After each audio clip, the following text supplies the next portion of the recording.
Excelencia Reverendísima, Monseñor Galán, Arzobispo de La Plata, señor Ministro de Trabajo, señor Secretario de Culto, Reverendo Padre, Monseñor Culota, representante del Arzobispo de Buenos Aires, Reverendo Padre, representante de Monseñor Corino, Obispo de Loma de Zamora, señoras y señores, especialmente Madre Hilda, superiora general de las hermanas que se dedican a los servicios espirituales.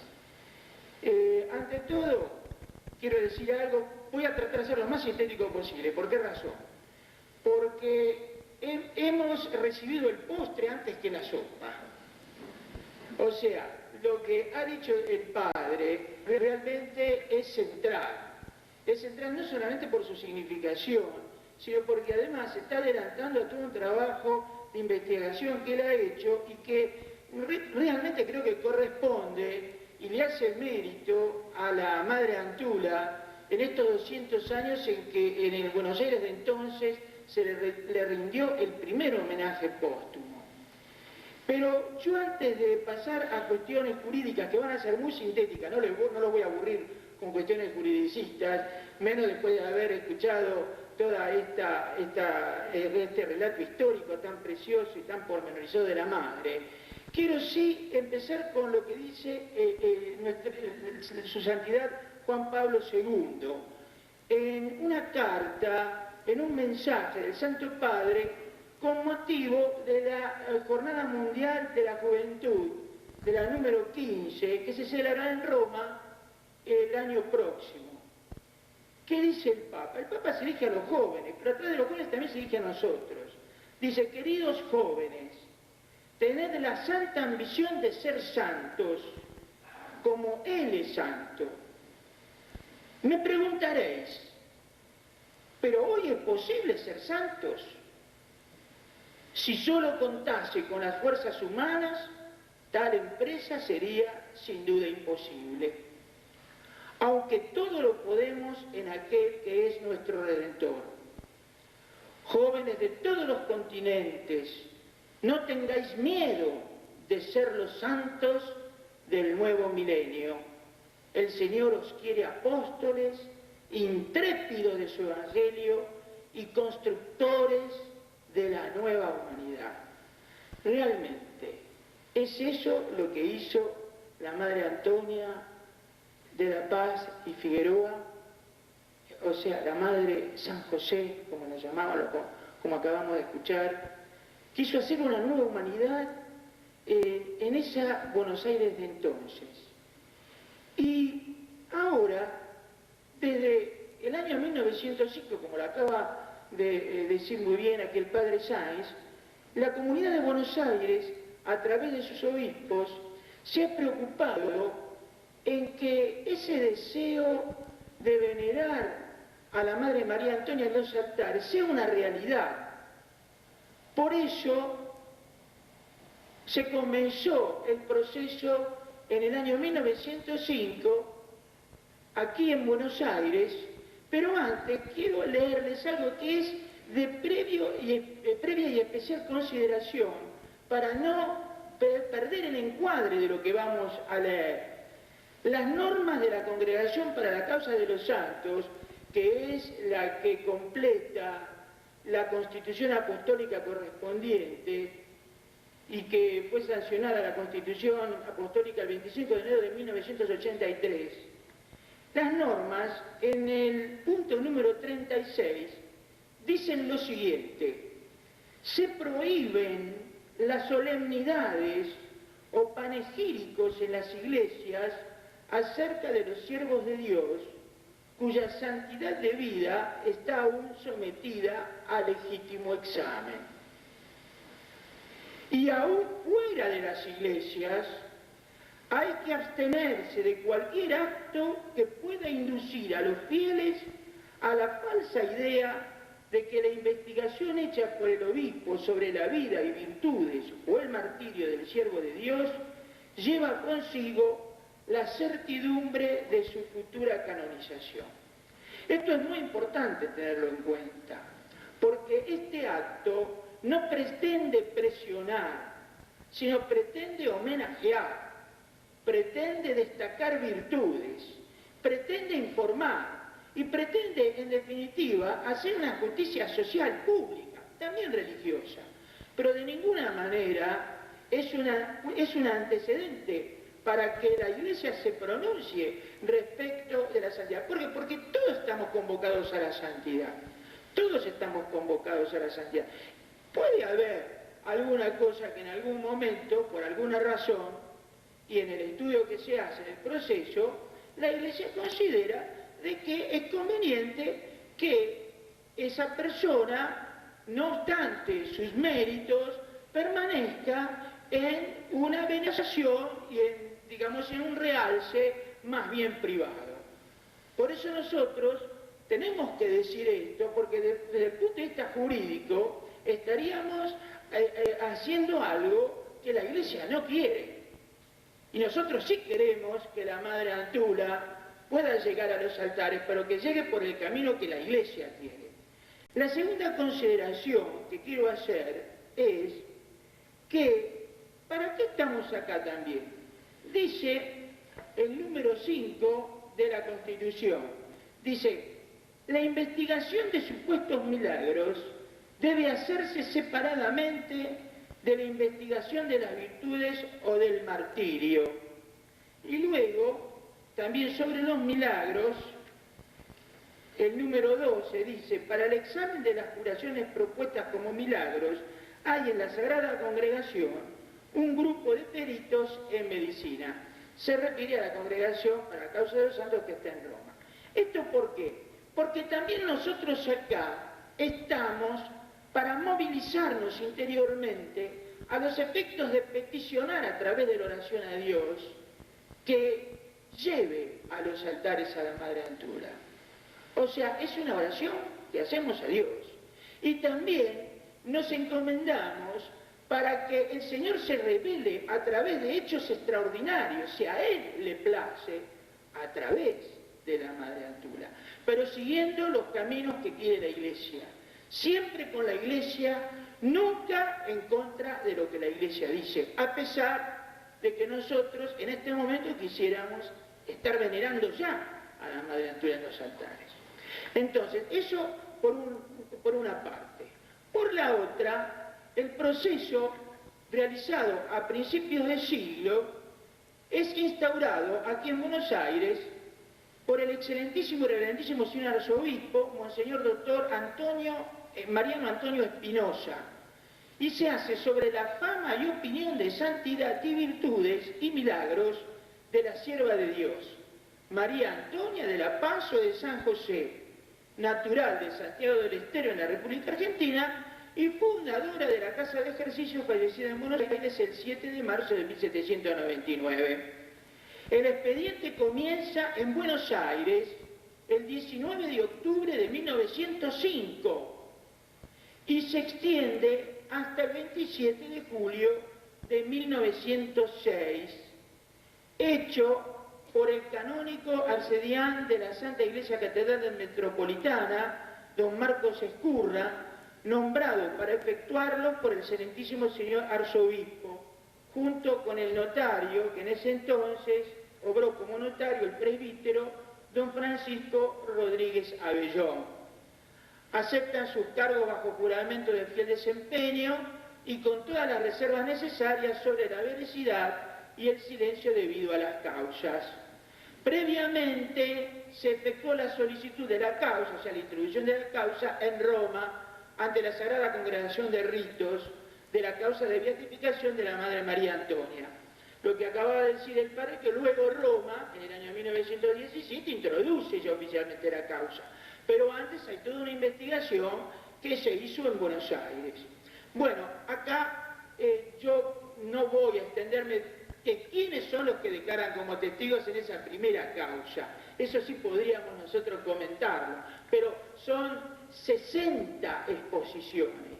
Imagínense ustedes en ese momento que se escribía todo a mano, todo caligrafíacamente, el trabajo que habrá tenido el notario, ¿no? Pero vamos a decir solamente algunos. Por ejemplo, declaran como testigos, entre otros, Monseñor Deán de la Catedral de Buenos Aires, don Feliciano Castello, el 23 de octubre de 1905, Monseñor Raniero Lugones, protonotario apostólico, el 25 de octubre de 1905, Monseñor Miliciades Echagüe, protonotario apostólico, canónico de la Iglesia Metropolitana y vicario general del Ejército y la Armada, el 28 de octubre de 1905. Hoy así podemos, se suceden incluso parientes de próceres, personas humildes, sacerdotes religiosos, especialmente las religiosas que habían acompañado a la madre. Pensemos que este proceso se realiza en 1905, ella muere en el año 1799, o sea, algunos que declaran, especialmente hay un sacerdote muy mayor, que declara a los 91 años, tenía 91 años, luego hay otras hermanitas que también declaran mayores de edad, o sea, que algunos no la conocieron directamente, pero conocieron a sus padres que les comentaron sobre todas las cualidades y todos los milagros y la fama de la Madre Altura.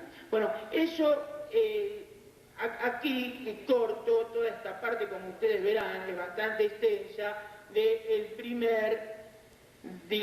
primer proceso. Ahora, ¿qué pasa? Pasan los años. Ahora vamos luego a comentar cuál es el íter, sintéticamente, el íter jurídico del procedimiento para la canonización. Pero antes, para centrarnos en el tema, tenemos que decir que ese proceso prácticamente, y no digo que se pierde, pero queda estancado, por muchas razones. Una de ellas es el cambio que hay desde el punto de vista jurídico en la Iglesia respecto de las causas de canonización. Después, de las complejidades que requerían los distintos procesos. Por eso, ahora, luego de la Constitución del año 1983, se vio la necesidad de reabrir todas estas causas.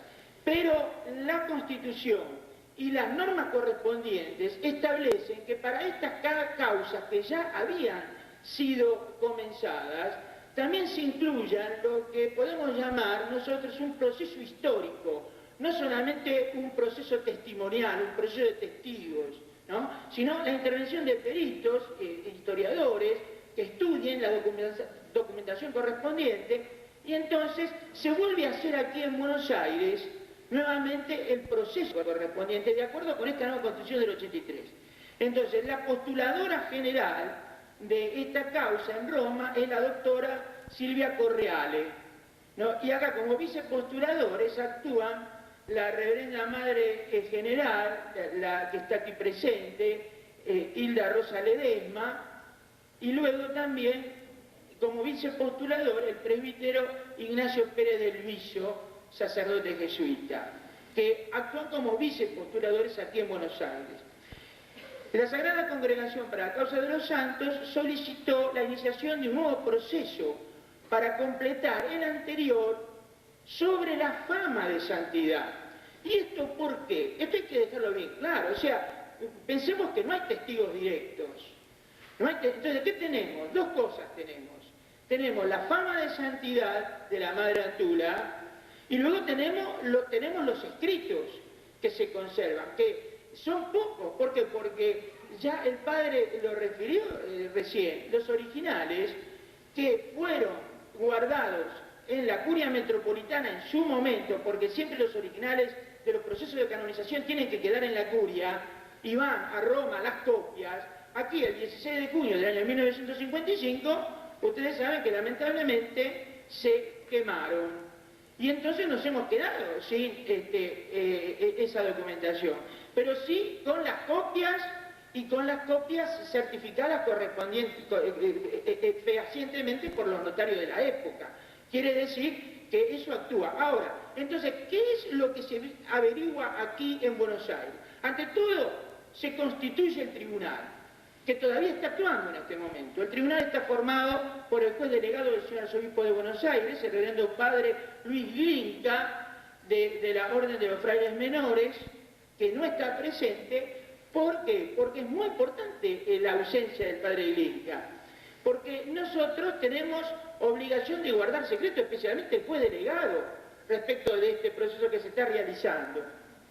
Luego actúo yo como promotor de justicia, por eso voy a poder decir muy poco sobre esa cuestión.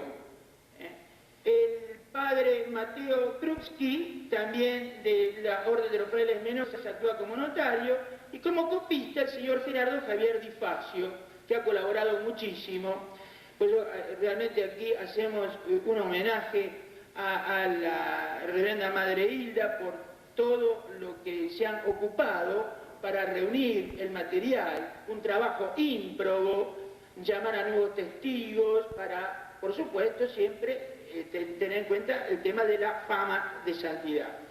Bueno, todo esto comenzó el miércoles 5 de mayo de este año y se efectuó la sesión de clausura hace muy pocos días en la Curia Metropolitana, el día 8 de julio. El próximo viernes 16 de julio serán entregados los documentos del proceso al padre Guillermo, que es el que lo va a trasladar a Roma y se lo va a entregar a la postuladora general para que siga la causa allí. Eso es, digamos, el hoy de la causa, cómo está aquí. Ustedes dirán, pero ¿cómo se tiene que hacer todo nuevamente? No, todo lo anterior sirve, pero la Iglesia quiere ajustar todos los nuevos procesos o los procesos que permanecen de alguna manera inconclusos a la nueva legislación. ¿Por qué? Porque también la Iglesia con esto está indicando la unidad de la Iglesia, está indicando la unidad, el espíritu de unidad, y el espíritu de humildad, y el espíritu de humildad y de obediencia, que lamentablemente a veces nos olvidamos un poco de esas dos virtudes. Ahora, sintéticamente, porque unos minutos más, para darles una génesis y estructura de la nueva legislación canónica en este sentido. Yo sí les sugiero que es un tema muy importante. Ningún cristiano, por supuesto, que decir de los religiosos y sacerdotes, tienen que estar muy empapados de esto. ¿Por qué?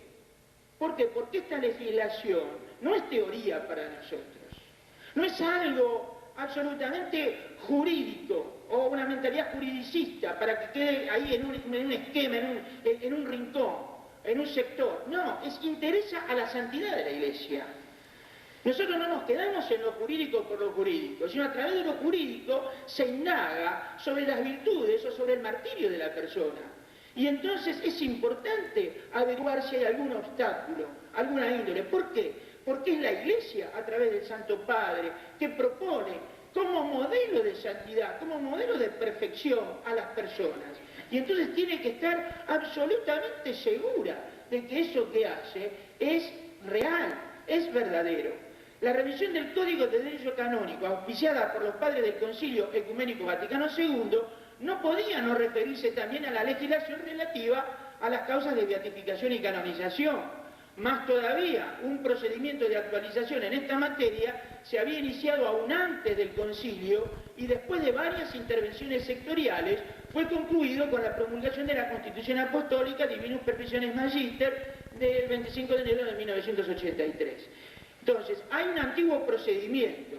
Para comprender este proceso de reforma hay que recordar también las etapas principales del antiguo interjurídico, que es el que se aplicó al proceso de la Madre Antula antes de que fuese sancionado esta nueva legislación.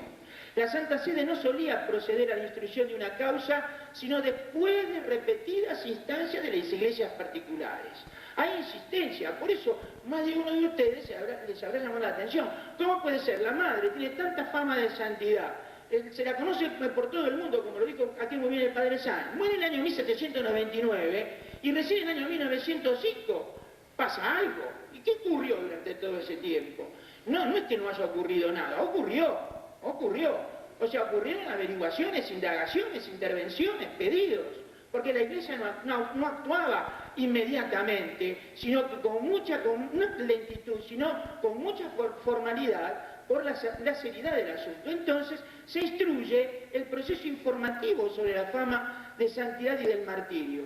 Por disposición de Urbano VIII, del 5 de julio de 1634, en la Constitución Apostólica Celesti Jerusalén, Además, el obispo debía recoger todos los escritos del siervo de Dios y mediante un particular proceso confirmar que los mismos al momento de las indagaciones no eran objeto de culto público no autorizado por la Santa Sede Apostólica. Esto es básico. ¿Por qué razón? Y especialmente esto lo vemos nosotros en nuestra patria.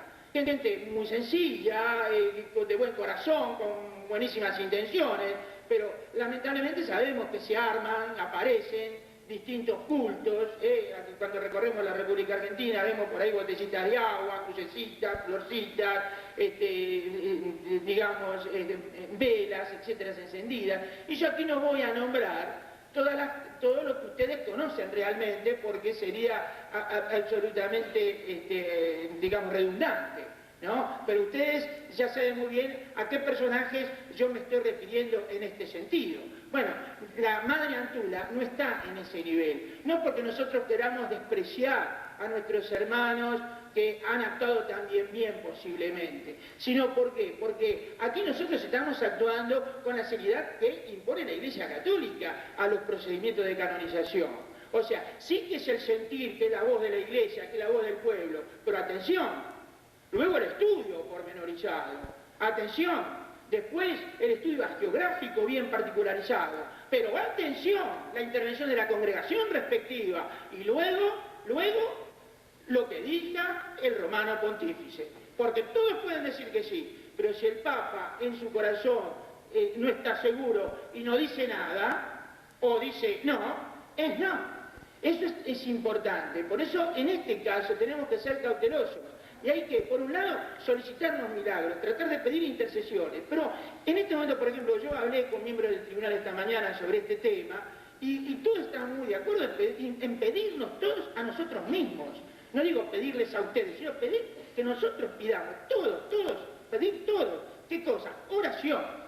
Una actitud de oración frente a este misterio.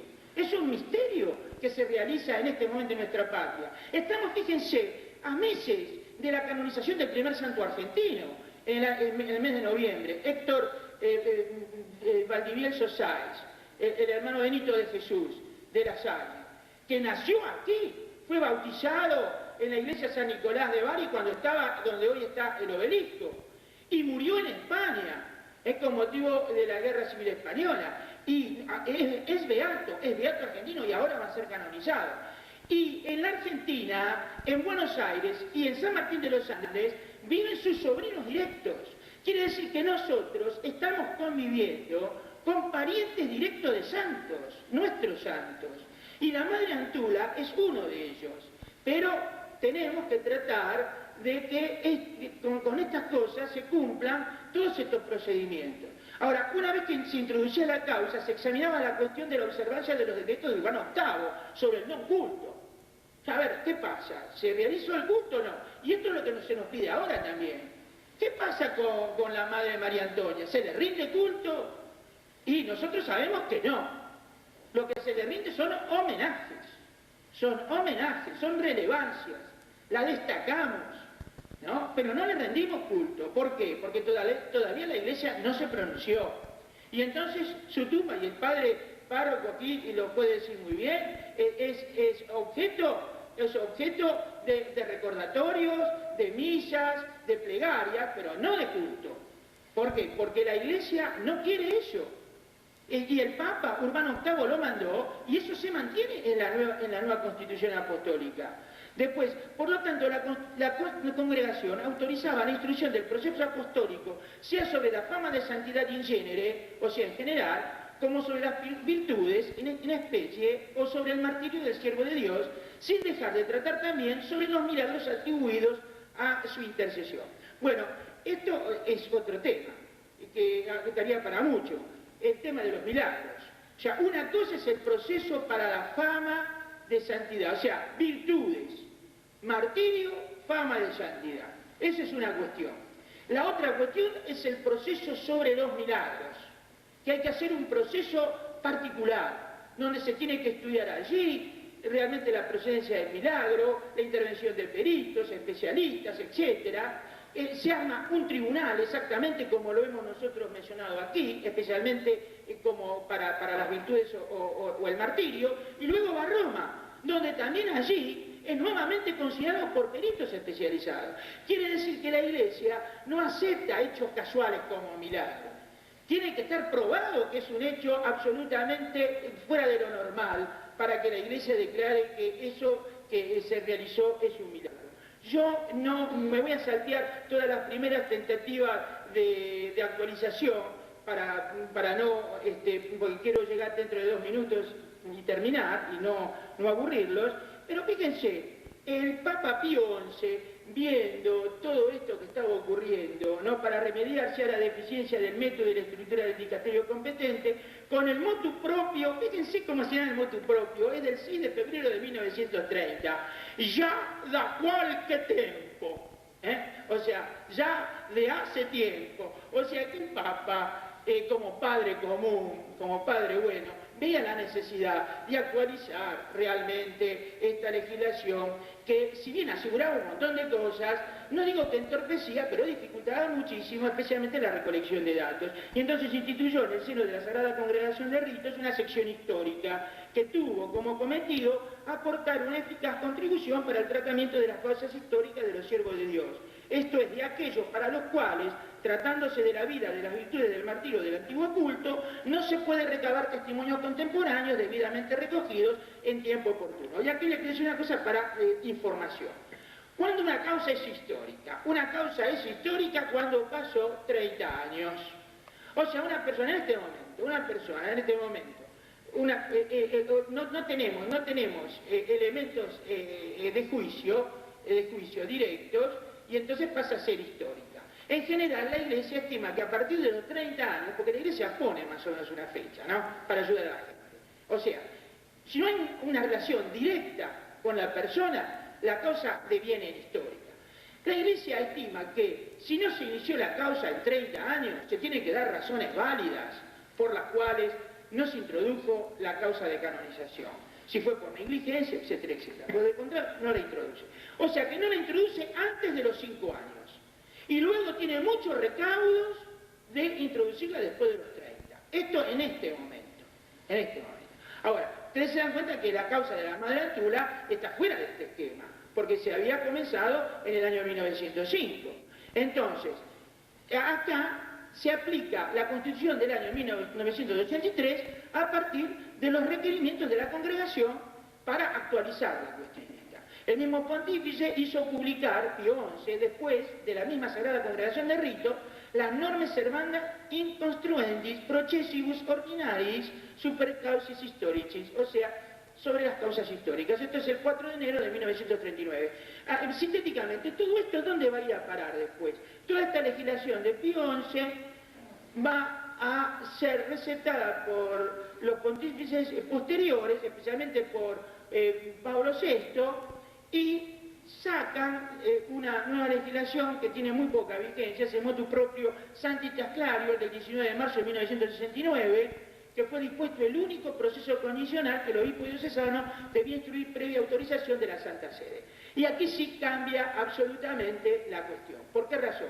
Porque todo lo que se tenía que hacer desde el principio en la Santa Sede, fíjense que el padre cuando dijo que se introdujo la causa en el año 1917, y muchos de ustedes habrán dicho, pero ¿cómo? ¿Y cómo se comenzaron a tomar las declaraciones testimoniales en el año 1905? Porque todo lo anterior era previo, todo se tenía que hacer luego en la Santa Sede. En cambio ahora, luego de este motu propio, y luego lo va a recetar el Código de Derecho Canónico y lo va a recetar la Constitución apostólica correspondiente, después de esta legislación ya son los obispos que pueden introducir la causa en sus diócesis. ¿No? Entonces, esta tarea sumamente delicada de revisión orgánica fue confiada por el Papa Pablo VI a una comisión compuesta por los prelados de la Sagrada Congregación para la Causa de los Santos y algunos canonistas y teólogos bajo la presidencia del competente cardenal Pericle Felice. Bueno, yo ahora, es muchísimo lo que habría que decir sobre todo esto, y no me voy solamente para terminar la estructura de la nueva legislación. La nueva regulación, como se ha señalado, está indicada en 3 exigencias principales. Estoy hablando de la Constitución Apostólica de 1983. Primero, comprometer más a los obispos diocesanos en las causas de canonización, confiando a los mismos la responsabilidad en la recolección de las pruebas, que ellos, por lo tanto, conducen con potestad propia. Fíjense, potestad propia, cosa que antes era delegada en todas estas preparaciones. Segundo, elevar el nivel crítico del estudio de las causas, dotando a la congregación respectiva de los instrumentos idóneos para tal finalidad. Y tercero, simplificar el procedimiento, liberándolo de formalismos inútiles y distribuyendo mejor la competencia del personal del dicasterio mencionado. El proceso diocesano, que tiene como finalidad la recolección de todas las pruebas relacionadas con la vida, la actividad, la muerte, la fama, la santidad o el martirio y el fundamento de esta fama, o sea, las virtudes heroicas y el martirio del siervo de Dios, el culto antiguo, si es el caso, y también la prueba de los elementales milagros, es la base de la nueva organización. Luego hay un estudio que realiza la Congregación de la Causa de los Santos, luego también hay una discusión teológica, primero por parte de los consultores, todo esto en Roma. Dicho esto, son suficientes pocas referencias para ilustrar la estructura de la Constitución Apostólica, que consta de un proemio y de 3 secciones normativas. Bueno, acá yo sé que hay muchos abogados, aquí hay un benemérito colega de la Facultad de Derecho de la Pontificia Universidad Católica Argentina. No vamos a sobreabundar sobre disquisiciones jurídicas, después de haber paladeado el postre del padre Sáenz, ¿no? ¿Qué decimos para terminar? El este itinerario jurídico, obviamente, está previsto para las causas iniciadas después de la promulgación de la nueva ley. Para aquellas pendientes y que se hallan en la congregación, se solicitó a la misma congregación que establezca un decreto, el procedimiento para su seguimiento. Eso se hizo. La finalidad de la nueva ley es que en todas las causas sean recolectadas todas las fuentes escritas y no solo los testimonios orales, y que la posición son las ponencias sobre las virtudes o el martirio, sea hecha con método crítico científico, bajo la dirección de un relator. Con esto se ha tratado de evitar que muchas causas, una vez llegado el momento de la discusión del mérito, se deba recurrir a indagaciones suplementarias, muchas veces significando el estudio del caso desde el comienzo. Porque imagínense, están todos los cardenales reunidos para estudiar la ponencia y resulta ser que aparece algo raro. Y entonces vuelta todo a comenzar nuevamente. Vemos entonces qué importante es que intervengan especialistas, que se lo haga con seriedad, que se cumplan los plazos, que se cumplan las etapas, los procedimientos que establece la Santa Sede. Queridos hermanos, lo que nos toca es rezar mucho, para que haya muchos santos. El Papa también a nosotros nos llama a la santidad, como la llamó a la Madre Antula hace 200 años, más de 200 años, a pesar de todas las dificultades que tuvo. Nosotros también, como conversábamos con el Padre Sáenz en la puerta, nos hubiese quizás gustado haber nacido en otro momento, ¿no? Para estar más tranquilo desde el punto de vista ético-moral.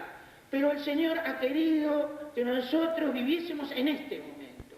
Y entonces tenemos que ser fieles a la vocación cristiana, fieles a nuestro bautismo, unidos íntimamente a nuestros obispos. No obstante haya disensos, no interesa. Nosotros no nos manejamos con esquemas sociológicos, no nos manejamos con esquemas jurídicos o políticos, nosotros nos manejamos con esquemas de fe. Entonces, unidos al obispo, unidos al Papa, porque el obispo está unido al Papa, fundamento de la Iglesia, unidos a Cristo a través del Papa. Y entonces así crecer en santidad. Y también nosotros proponernos ser santos. No importa que no nos declaren santos el día de mañana, lo importante es estar en el cielo. Y lo importante es que trabajemos para que haya más santos proclamados aquí en la tierra. Y entonces sí, podemos decir con gran alegría, felicitaciones, este movimiento cívico de mujeres que nos ha reunido hoy acá, que haya convocado a este benemérito sacerdote, el Padre Sáenz, que con sus investigaciones nos ha regalado tanta cosa linda de la Madre Antula. Y les pido perdón por todas las molestias juridicistas que les he causado en este final de jornada. Gracias.